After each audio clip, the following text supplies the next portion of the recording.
তো ওই যে দেখা কি রইল তাহলে মানে আয়নার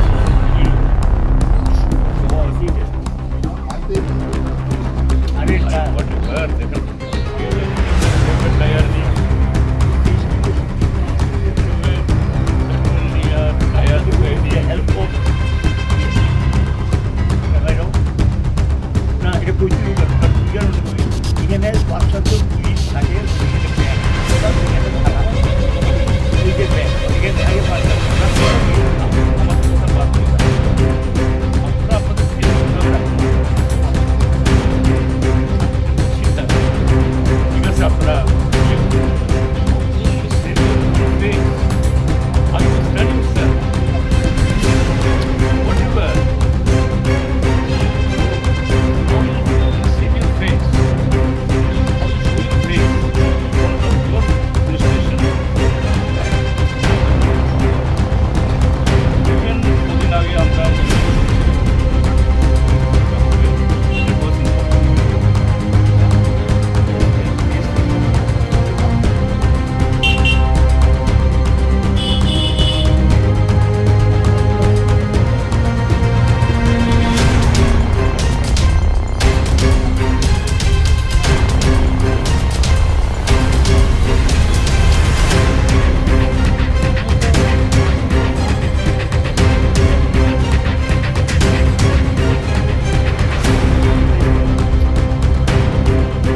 আমাদের রাজ্যের শাসক দল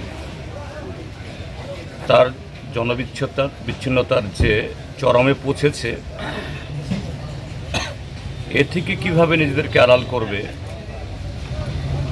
জনগণের সামনে তাদের অপশাসনের কারণে এরা মুখ দেখাতে পারছে না, দাঁড়াতে পারছে না। গ্রাম পাহাড় সর্বত্র যুবকদের সামনে, ছাত্রদের সামনে কর্মচারী দাঁড়াতে পারছে না। এখন কাপুরুষের মতো যে জনগণের দৃষ্টিকে অন্যদিকে দাবিত করার জন্য রাতের অন্ধকারে পিশাচের মতো তাদের এই বর্বরতা শুরু করেছে।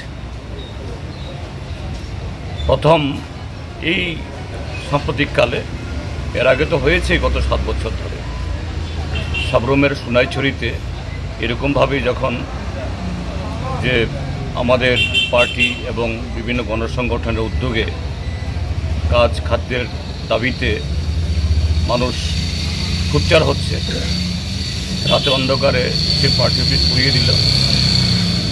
তারপর গত 25 তারিখ যখন সারা ত্রিপুরাজ্যে 3 দফা দাবিতে মানুষ রাস্তায় নেমেছে, গণধর্নায় সংগঠিত করছে, এই সময়েতে ধর্মনগরে আমাদের পার্টির জেলা এবং মহকুমা অফিস এটা ভাঙচুর করেছে। প্রায় একই সময়েতে এই পশ্চিম ত্রিপুরাতে ডুকলি পার্টি অফিস, তার উপর হামলা চালিয়েছে। আর এখন এই গতকাল এরকমই মধ্যরাতে এই মান্দাই পার্টি অফিসের উপরে তাদের এই আক্রমণটা তারা হানলো। কাপুরুষের মতো এখানে পেট্রোল এবং টায়ার জ্বালিয়ে গোটা পার্টি অফিসকে তারা একটা ধ্বংসস্তূপে পরিণত করেছে। এবং এই যে ঘটনাটা করেছে, এটা এই নয়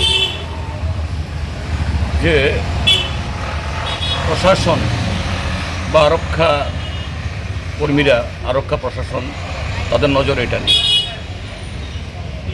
এখানকার জনগণ, আমরা এখানে এসেছি, সকালে বহু লোক এখানে এসেছেন, শুধু আমাদের সমর্থক তারা না,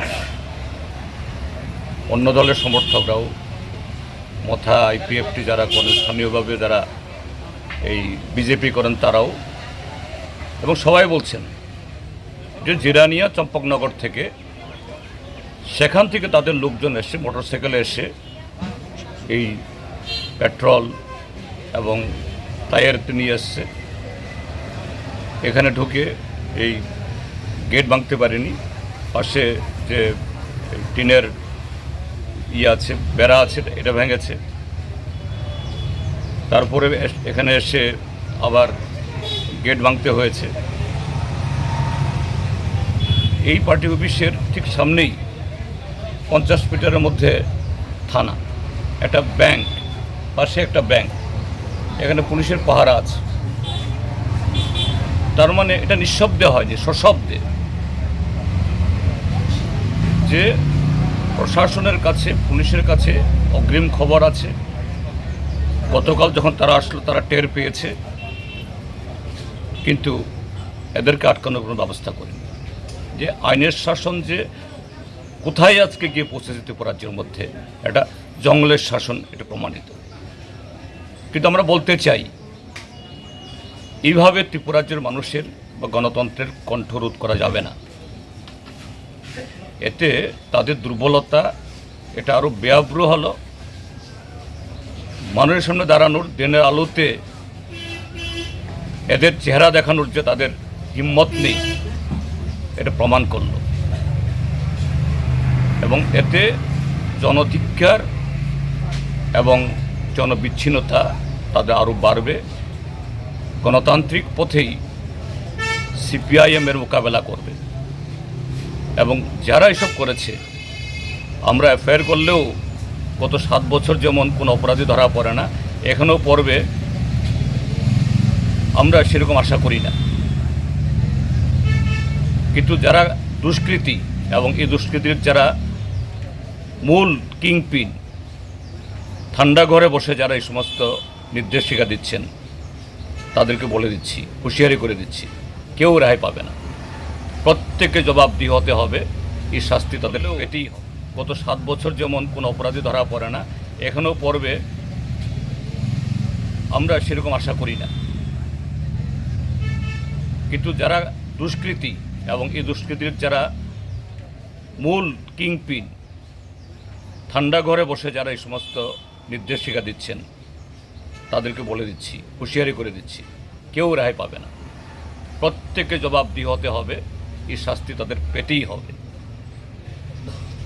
এর বর্তমান এই বিজেপির তথাকথিত সুশাসন, তার দিনলিপি আজকে সারা দেশ, সারা ত্রিপুরা রাজ্যের মানুষ আমরা প্রত্যক্ষ করছি। যে আক্রমণ অবকাতার কোনো আক্রমণ নেয় আবুন আগে কয়েকবার আক্রমণ খা, কিন্তু তাবুক যে আক্রমণ খাইমানে অব তো বালাই খেন একেবারে তাম সাসে নাই হরনি 11টা সাড়ে 11টার দিকেও পেট্রোল তাম বস্তা রুই টায়ার তো ওই সগৈ একেবারে সমস্ত কিছু সরকারকে চিরিকা এবং অব শাসক গোষ্ঠী যে খাইমানি বিনি পিছনে মূল যে রাজনীতি আসলে এই বিজেপি বিশেষ খাইয়ে এডিসি এলাকা ত্রিপুরা সরকার বাগে কিচ্ছু পানি রেনা নিকরে রিমেয়া তিনি 7 বছর অতিক্রান্ত তঙ্গ একটা স্কুল, একটা কলেজ, একটা 5 কিলোমিটার লামা কাতাও খাইকে, একটা ব্লক কাতাও খাইকে, একটা কৃষক খাইকে আবার খাইনি কোনো সুযোগ করে অবনি বাগে জনগণ এমপিস বড় খাইছা সানা নিকরে চাকরি করে বাকরি করে পয়সা বোমা দুধ নেই আবুক চানাইনো পর্যন্ত ভালোই রেনাই নাঙ্কা একেবারে রাজ্য হাহাকার এরাগানি সাধারণ যে তামনি রাং পর্যন্ত রিমেয়া এত অপদার্থ সরকার ত্রিপুরা রাজ্য কোনো দিন ইয়াখো কাজে অবনি বাগৈ বরকনি থিনি সানাইনি করে মোখাं खुंनायनि জায়গা করে আবনি বাগৈ জোর জবরদস্তি খাইয়ে বরক অবন তামনাই বরকনো জোর জবরদস্তি খাই দাম আশা পারই তনাইনি বাগৈনো এই ধরনের কাণ্ড কারখানা তবে অব একেবারে মুখ্যনি সরকার বাসখানি যারা থেকে ওয়ানসুকনাই CPIM ন গণমুক্তি পরিষদ ন 1100 নেতা কর্মী বুথারজাক্কা এই মান্দাই বিধানসভা কেন্দ্রনি MLA বুথারজাক্কা কালিদাস দেববর্মা শচীন্দ্র দেববর্মা এডিসি মেম্বার বুথারজাক্কা শত শত নেতা কর্মী বুথারজাক্কা CPIM দমন খাইমিয়া পার্টি সগৈ CPIM দমন খাইনাই অরনি জাতি উপজাতি ঐক্যন দুর্বল খাইমান্নাই আবো কোনো দিনও সম্ভব আবো যত আক্রমণ তত বড় সচারেংনাই প্রতিবাদেংনাই অবনংখাক আর এই অবনংখা এই সরকারের গণতন্ত্র মানিক সাহাদের গণতন্ত্র হচ্ছে এই ধরনের গণতন্ত্র। কাজে এই ধরনের গণতন্ত্র এটা চলতেই থাকবে, কিন্তু মানুষকে রুখে দাঁড়ানোর জন্য এগিয়ে আসতে হবে। এগিয়ে আসার জন্য আবেদন করছি আপনাদের মাধ্যমে। এটা পার্টি অফিসের উপর যে আক্রমণ, এটা তো রাজ্যের মানুষ, এলাকার মানুষ অগ্নিসংযোগ করতে পারে, এটা আমাদের কাছে আগেই শাসক দলের মধ্যে সবাই খারাপ এটা আমরা বলবো না, একটা অংশ আমাদেরকে জানিয়েছে যে শাসক দলের থেকেই প্ররোচিত করা হচ্ছে অফিসটা ভাঙার জন্য, এবং আমরা এটা পুলিশের দৃষ্টিতে তখনই নিয়ে গেছি, জানানো হয়েছে। এখানে যে ঘটনাটা ঘটল থানার সেন্টিপোস্ট থেকে কিন্তু অফিসটা দেখা যায়, 50 হাতও হবে না, একদিকে পার্টি অফিস, উল্টো দিকে থানা, এবং এদের সামনে ঘটনাটা সংঘটিত হলো। একটা লোককে বাধা দিলেন না, ধরলেন না, এর থেকে পরিষ্কার যে এ রাজ্যে কী শাসন তারা চাইছে, একদলীয় শাসন ব্যবস্থা। এ রাজ্যের জনগণ এটা মাথা পেতে মেনে নেবেন আমরা বিশ্বাস করি না। তারা মনে করেছে যে এসব করে মানুষের ঘরে ঢুকিয়ে দেবে না, মানুষ রাস্তায় নামবে। আজকেও তো আমরা দেখলাম এই ঘটনার পর প্রতিবাদী বিক্ষোভ মিছিল হয়েছে, থানার সামনে বিক্ষোভ দিয়ে করেছে, কিন্তু কোনো জবাব তারা দিতে পারেনি। কী জবাব দেবে? থানার সামনে ঘটনা তো কোনো জবাব দিতে পারে না। আমরা আশা করি এই রাজ্যের মানুষ এটার বিরুদ্ধে অতীতেও সোচ্চার হয়েছেন, আগামী দিনেও সোচ্চার হবে, এবং এটা করে বামপন্থীদের যে আন্দোলন গড়াই বা CPIM-দের গড়াই আন্দোলনকে স্তব্ধ করে দিতে পারবে।